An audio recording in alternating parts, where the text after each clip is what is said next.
ઘેરેથી phone છે, નક્કી કઈક ઉપાધિ આવવાની છે, પણ ઉપાડવો તો પડશે. હાલો. હાલો, ક્યાં છો તમે? ઓફિસે જ છું, બીજે ક્યાં હોય? આપણે કાલે ફિલ્મ જોયું, મેં તો પાલવડી બાંધી પ્રીત. ઈ ફિલ્મ જોવાની મજા આવી ગઈ કા? હા, અરે ખૂબ આનંદ થયો ને ખૂબ મજા આવી ગઈ હો. તો હું શું કહું છું, હા હા, બોલ ને. આ ફિલ્મ જોયું ને પછી મને એક વિચાર આવે છે. નક્કી ઉપાધિ આવવાની હું નહોતો કહેતો. હા, બોલ બોલ. હું એ જીવની જેમ સકોરી બનીને તમને સહકાર આપીશ.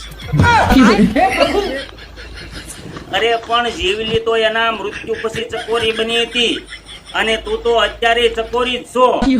એટલે તમે કહેવા શું માંગો છો? હું તમને જીવતી વળગી છું એમ? અરે અરે, એમ નહીં. તું અત્યારે સકોરીની જેમ જ મારી સેવા કરે છો એમ કહું છું. હા તો ઠીક. હાશ, બધું એમ કેમ જળવાઈ ગયું.